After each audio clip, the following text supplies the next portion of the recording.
Hello, नमस्कार, welcome to अर्थनीती. चला, बऱ्यापैकी आपण काल आन्सर की संदर्भात बोललो. जो पेपर झाला त्याच्याबद्दलचे कुठले उत्तर आहेत काय तुम्हाला ते टेलिग्रामवर टाकलेलं पण आहे. आणि आत्ता जे मी काही ह्या व्हिडिओ घेतो आहे ह्याच्यामध्ये फार इन डिटेल सगळेच 15च्या 15 प्रश्न मी डिस्कस करणार नाही आहे. तुम्हाला काही प्रश्न हे जवळपास 2-3 प्रश्न असे आहेत की ज्याच्यामध्ये काही विद्यार्थ्यांना थोडा डाऊट होता किंवा त्याचं उत्तर सर 2 उत्तरं येऊ शकत आहेत किंवा एखाद्या शब्दाचा प्रश्नाचा अर्थ हा 2 प्रकारे बाहेर येऊ शकतो, असे काही प्रश्न मला वाटले.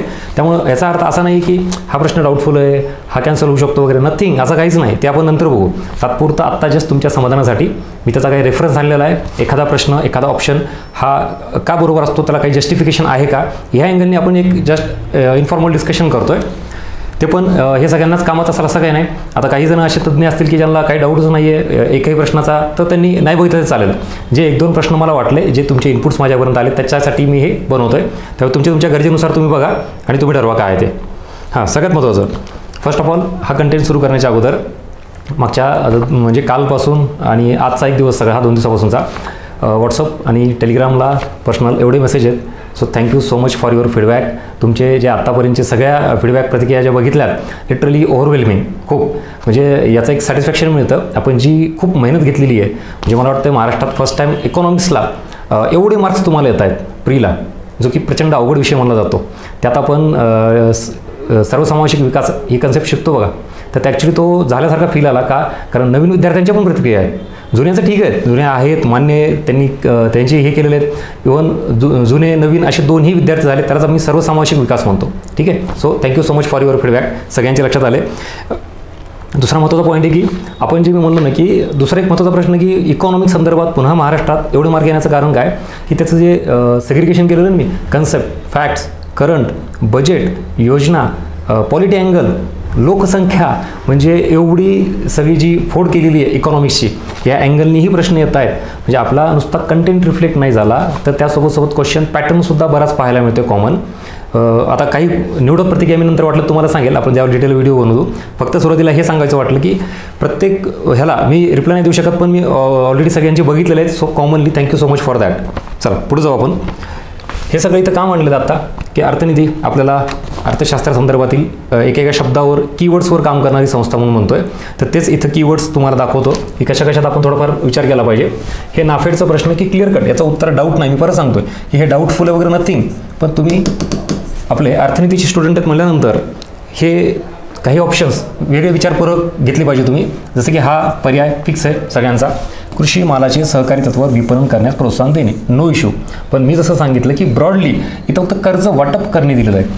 मी म्हणलं ना, हा ब्रॉड जर अँगल घ्यायचा झाला तर त्याचंसुद्धा मी इथं तुम्हाला एक्सप्लेनेशन आणलेलं आहे. आणि हा इथं स्वस्त दरात कृषी उत्पादन विकत घेणे, ह्या 2 ऑप्शनबद्दल थोडी इन्फॉर्मेशन इथं घ्या.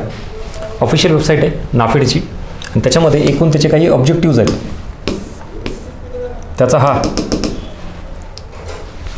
जवळपास खाली लास्टला जो ऑब्जेक्टिव्ह आहे तो बघा इथं, to advances loans to its members and other cooperative institutions. काल तुम्हाला सांगितलं होतं की ज्या नाफेडच्या सदस्यामध्ये संस्था येतात, कॉपरेटिव्ज येत आहेत, सो त्यांना ते कर्जाचा जो प्रकार आहे तो देऊ शकतो. म्हणजे हा ऑप्शन आपल्याला नाकारता येत नाही, हे कर्ज वाटप करणे. पण तसं आपल्याला इथं ऑप्शन कुठंच फ्रेम होत नाही, म्हणून म्हणलं हे कुठलं कॅन्सल करणे हा ऑप्शनच नाही. आपण जस्ट जनरल डिस्कशन केलं पाहिजे. हे सगळं पुढच्या परीक्षेसाठी गरजेचं आहे. आपण हीच चूक करतो, कॅज्युअली घेतो, उत्तर कळालं पुढे सरकतो. प्रश्न, ह्याचे ऑप्शन्स, प्रॉब्लेमॅटिक काय आहे हे आपण किमान आयडेंटिफाय तरी केलं पाहिजे. ही सवय अर्थनीतीने तुम्हाला लावलेली आहे. म्हणून तर तुम्ही कीवर्ड्सवर खेळतायत. जे काही शेवट प्रश्नांचा होतो या गोष्टी आयडेंटिफाय झालेल्या आहेत तुम्हाला आणि त्याचं रिफ्लेक्शन दिसलंही. त्यामुळं हे इथं कर्ज वाटप करणे हा वाला इथलचा पर्याय. हे टेलिग्रामवर टाकतो मी तुम्हाला, डोंट वरी. आपलं अर्थनीतीचं टेलिग्राम चॅनल आहे, त्याच्यावर हे मिळून जाईल. म्हणजे व्यवस्थित वाचा तुम्ही तिथं परत. हां, पुन्हा इथं NAFED undertake purchase and sales of various agriculture commodities, जो इथंचा प्रकार. ऑब्वियसली आता हे अपवादात्मक आहे, हे ह्याचं काही एकदम मेन उद्दिष्ट नाही आहे स्वस्त दरात कृषी उत्पादन देणे.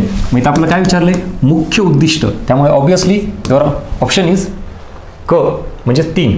पण हेही 2 ऑप्शन त्याच्या संदर्भात आहे इथं. हे मी पाठवतो तुम्हाला ह्याच्यावर. ठीक आहे. इथं पण अजून इकॉनॉमिक टाइम्स याचे जे आहे त्याच्यात पण इथं काही गोष्टी क्लिअर कट मेन्शन केलेल्या आहेत. इथं NAFED to sell goods at cheaper rate across the country. पण ते अपवादात्मक म्हणलं तुम्हाला, त्यात कुठल्या गोष्टी काय आहेत काय नाही. इथं पण हे केलेलं आहेत, कॉपरेटिव्ह मार्केटिंग फेडरेशन हे आहे generally sell agriculture produce at a cheaper cost. झाला सोर्स, ठीक आहे. तो क्वेश्चन हे आपल्याला माहिती असला पाहिजे, जस्ट फॉर इन्फॉर्मेशन, त्याच्या पलीकडे दुसरा काहीच उद्देश नाही आहे. पुढं ह्याच्यात सगळ्यात महत्त्वाचं विश्वकर्मा हे योजना, केंद्र शासन पुरस्कृत योजना. आता हा ॲक्च्युली तुम्हाला ह्याच्यात कन्फ्युजन काय, काही जणांना असं वाटलं की सर ह्या शब्दामुळेच हे चुकू शकतं का, काय सेंटर स्पॉन्सर्ड काय आणि फक्त सेंटर सेक्टर स्कीम काय, तर ते हे विधान क्लिअर कट चुकीचं कसं ठरतं इथं तुम्हाला दाखवतो. ही गव्हर्नमेंटची वेबसाईट आहे आणि याच्यामध्ये centre sector scheme clear cut mention केलेलं आहे आणि आपल्या इथं पर्यायामध्ये काय केलेलं आहे, सेंटर गव्हर्नमेंट स्पॉन्सर्ड दिलेलं आहे. त्यामुळे ते चुकीचं इथं ठरतं. त्याचा हा सोर्स आहे. आणि सगळ्यात महत्त्वाचं, ज्याला परत डाऊट आहे त्यांच्यासाठी चालला हा कार्यक्रम, ज्याला नाही त्यांनी बिंदास थांबवलं तरी चालेल. हे इथं सेंटर सेक्टर स्कीम आणि सेंटर स्पॉन्सर्ड स्कीममध्ये काय फरक असतो, तर फंडिंग आणि इम्प्लिमेंटेशन, ज्याला आपण सेंटर सेक्टर म्हणतो, केंद्राची योजना, तर मग त्याच्यामध्ये फंडिंग पूर्ण केंद्राची असणार ऑब्वियसली आणि इम्प्लिमेंटेशनसुद्धा कोण करतं, केंद्र करतं. That's it. हे एवढं क्लिअर आहे. इकडे आता सेंट्रल स्पॉन्सर्ड म्हणजे काय असतं की याच्यामध्ये ॲक्च्युली फंडिंगमध्ये मग दोघांचा रोल येतो, केंद्राचा राज्याचा. मग त्याच्यामध्ये 60-40 असू शकतं, 70-30 असू शकतं, व्हेरी डिपेंड ऑन स्टेट कुठलं आहे काय त्याच्यानुसार आहे. पण इथं बोथ म्हणजे कोण येणार आहे, केंद्र आणि राज्य हे. आणि इम्प्लिमेंटेशन मोस्ट ऑफ दी राज्यच येतं ऑलमोस्ट ह्याच्यामध्ये. हे झालं इथं तुम्हाला सेंटर सेक्टर आणि सेंटर स्पॉन्सर्ड क्लिअर, तो कीवर्ड. त्यामुळे इथं काही कन्फ्युजन नाही. सरळ सरळ आपण जे म्हणतो ते ऑप्शन आणि ते उत्तर हे तुम्हाला दिलेलं आहे ऑलरेडी, तेच असणार आहे. त्याच्यात चेंज नाही, फक्त इन्फॉर्मेशन दिली सॅटिस्फॅक्शनसाठी. सगळ्यात महत्त्वाचं इथं ॲक्च्युली बऱ्याच जणांनी हा फार क्वेश्चन कॅज्युअली घेतला आणि आपण पुढे गेलो. जसं की पहिलं, स्थूल राष्ट्रीय उत्पादनापेक्षा निव्वळ राष्ट्रीय उत्पादन नेहमीच कमी असते. बिलकुल नो इश्यू. समजा आपण ज्यावेळेला इथं म्हणतो GNP, याच्यामधून जर घसारा मायनस केला तर आपल्याला काय मिळतं, NNP. आणि मग ही इथं समजा 100 व्हॅल्यू असेल, ही 20 असेल तर NNP 80 येणार. सो मग 100% NNP हे काय असणार आहे, कमीच असणार आहे नेहमीच, कारण तुम्ही घसारा विचार घेत असाल तर नो इश्यू. इथं बघा आता स्थूल राष्ट्रीय उत्पादनात घसाऱ्याचा, आता ॲक्च्युली हा जो आहे ना हा समावेश असतो, निव्वळ राष्ट्रीय उत्पादनात घसाऱ्याचा समावेश नसतो. इथं तुम्हाला मी शब्द दाखवतो, विचारात घेणे, लक्षात घेणे, समावेश करणे, हे जरा थोडे ब्रॉड शब्द आहेत. ह्याच्यातून क्लिअर कट स्पष्ट तुम्ही yes or no, correct or wrong असं शक्यतो करू शकत नाही. म्हणजे ब्रॉडली विचारात घेणे, लक्षात घेणे. मी तुम्हाला स्टेटमेंट सांगतो बघा. आपण ज्यावेळेला म्हणतो GDP, इथं आता तुम्ही GDP घ्या किंवा GNP घ्या, वॉट एव्हर. इथं तुम्हाला काय विचारलं आहे, GNP, आपण GNP घेऊ. आणि काय केलं आहे, NNP.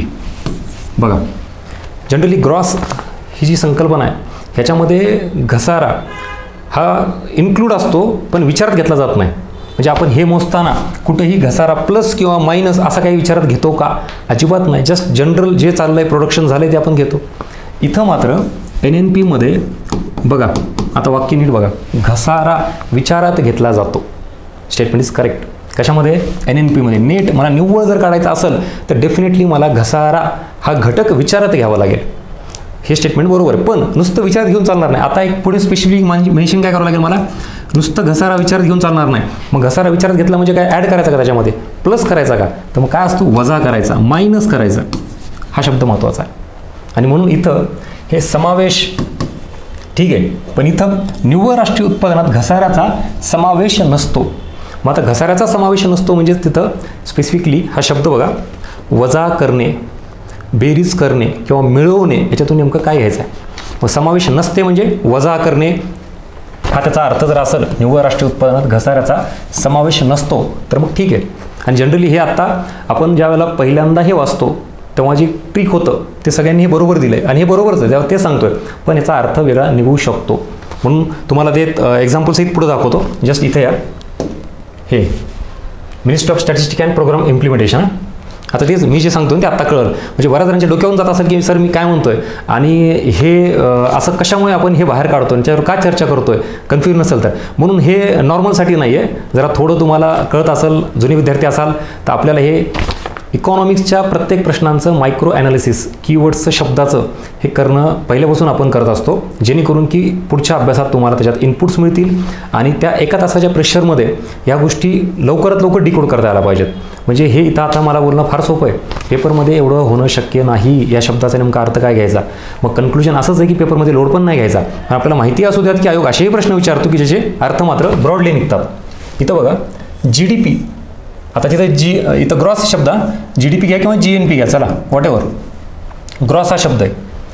Does not take into account depreciation factor.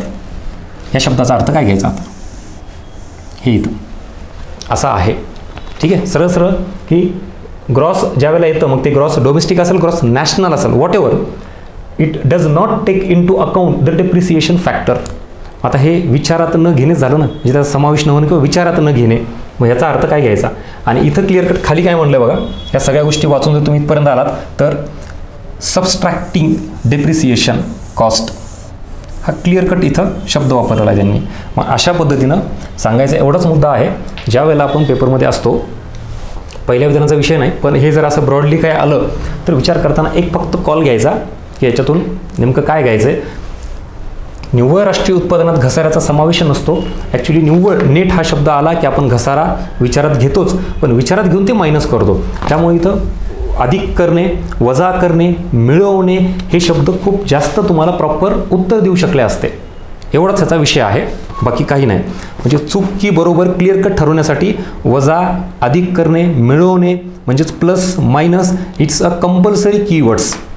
तुम्हाला ग्रॉस आणि नेट ह्या दोन कन्सेप्ट जर बायफर्गेट करायचे असतील तर विचारात घेणे, लक्षात घेणे, समावेश घेणे ह्याच्यातून कन्फ्युजन वेगवेगळे अर्थ निघू शकतात. चला, होप सो हे तुम्हाला कळलं असेल. मग काय म्हणायचं आहे आणि कन्क्लुजन सांगतो. तात्पुरते हे दोन्ही बिंदास घ्या. मी माझ्या पद्धतीनं तुम्हाला ते ॲनालिसिस करून दिलेलं आहे आणि ह्याच्यात जो डिफरन्स येतो तोही तुम्हाला सांगितलेला आहे. म्हणजेच पहिलं उत्तर आहे दोन्ही बरोबर आणि सेकंड उत्तर द्यायचं असेल तर मग पहिलं तर बरोबरच आहे, मग दुसरं तुम्ही इथं चूक ठरवू शकतात, जे मी आता सांगितलं ते जे घ्यायचं ते. आणि हे पण टेलिग्रामला मी टाकून देईल, डोंट वरी.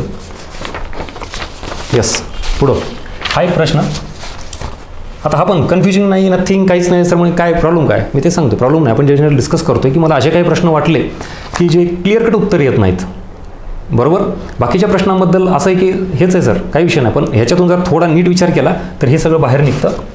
जन्मदर सगळीकडं कॉमन आहे, तर मग इथं ब्रॉडली जर बघायला गेलं तर भारतीय शब्द असू द्या किंवा नसू द्या, लोकसंख्येचा अभ्यास जर करायचा असेल, डेमोग्राफिक स्टडी जर करायची असेल कुठल्याही देशाची, तर त्यासाठी मेनली हे 3 फॅक्टर रिस्पॉन्सिबल आहेत.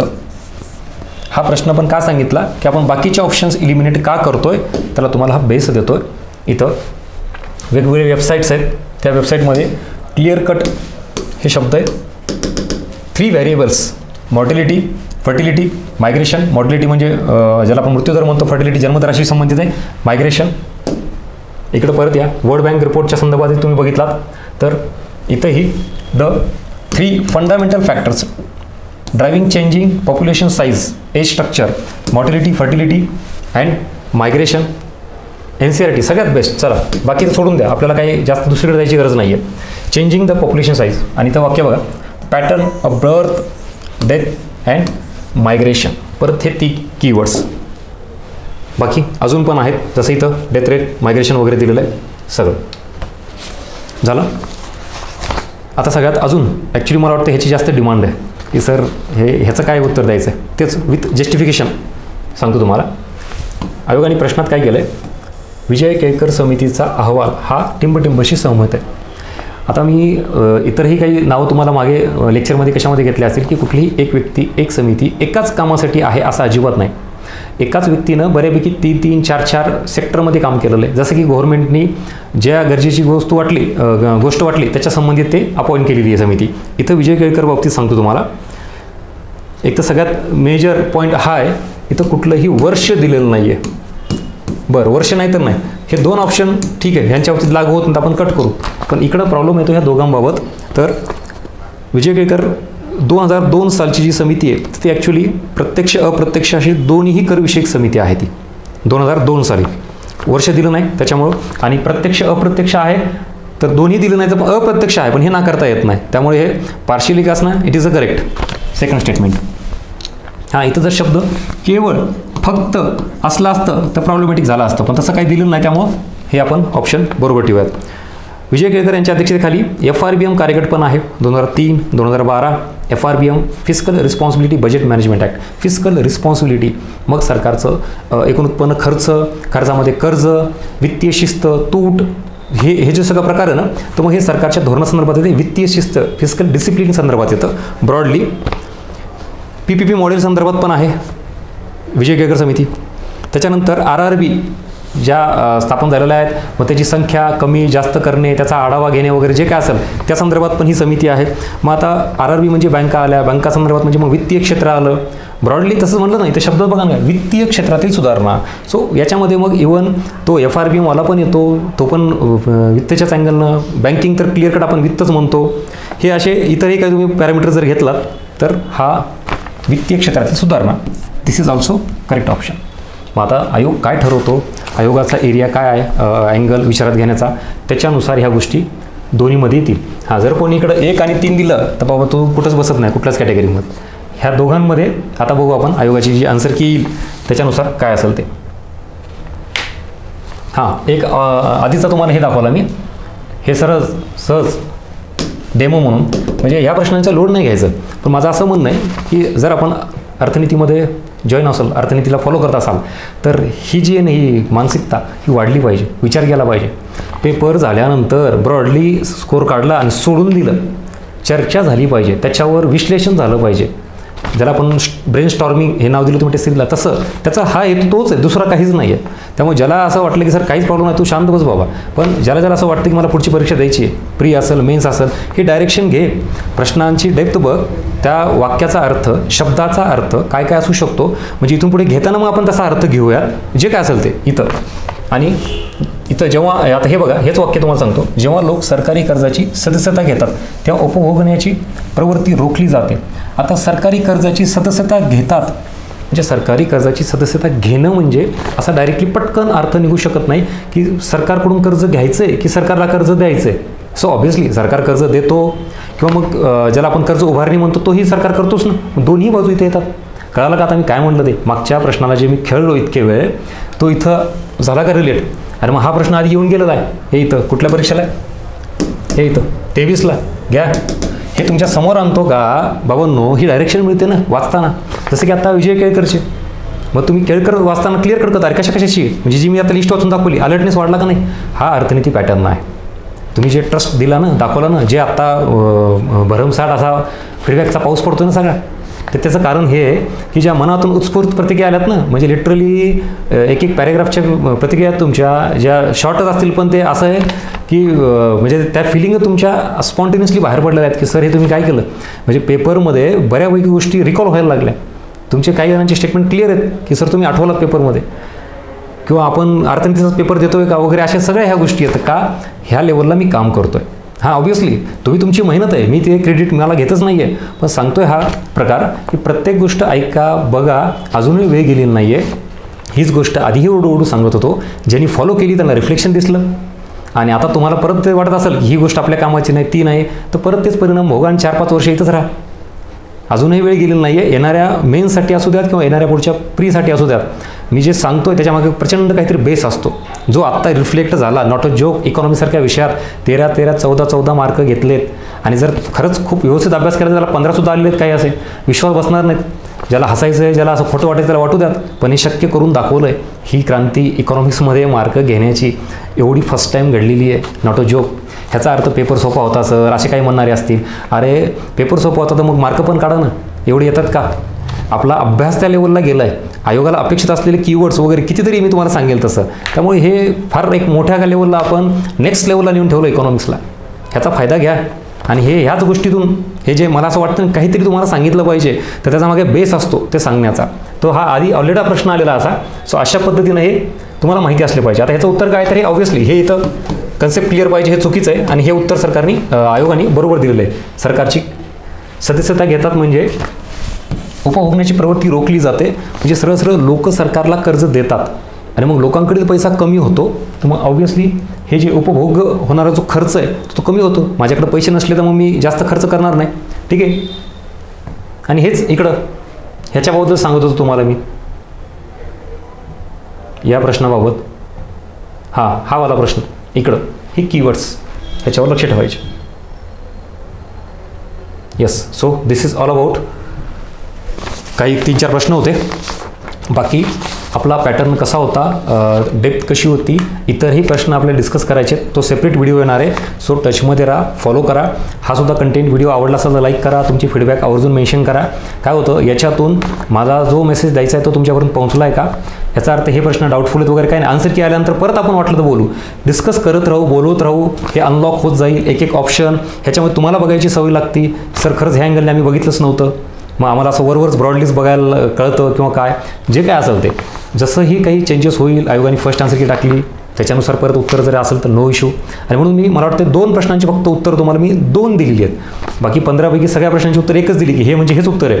पण असे काही हे प्रश्न आहेत ना की ज्याच्यातून आयोग नेमका काय अर्थ घेतो त्याच्यानुसार उत्तरं बदलू शकतात. बरं, ह्याच्यात पण आपल्याला रिसर्च करायचा आहे का, सोडून द्या. फक्त त्याच्यातून काय घ्यायचं आहे आपल्याला, ती मेंटॅलिटी, तो ॲप्रोच मात्र घ्या. फक्त तुम्ही रिसर्च करून त्याच्यात काहीतरी उत्खनन करून आणि मग मीच बरोबर आहे आणि आयोग चुकीचा आहे ह्याच्यासाठी प्रयत्न नका करू. त्याच्यासाठी तुम्हाला 10-15 दिवस तुम्ही त्याच्यात घाला, काही फायदा होणार नाही. मुळात आपला आधीपासूनचा एक ॲप्रोच तुम्हाला मी सांगत होतो. आयोग 1 किंवा 2 प्रश्न हे असे टाकतो की ज्यातून खरंच काही अर्थ निघत नाहीत किंवा काढला तरी त्याच्यातून 2 अर्थ निघतात.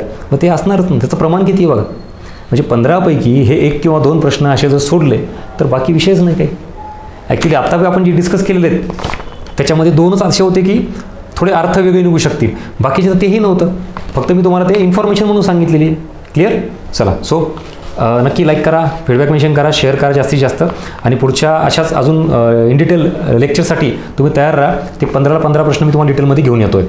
आयोगाची आन्सर की फायनल आली त्यानुसार मग आपल्याला कन्फर्म फायनल कन्क्लुजन हे तिथं मांडता येईल आपल्याला. ठीक आहे. चलो, सो भेटू पुढच्या व्हिडिओमध्ये. Thank you so much.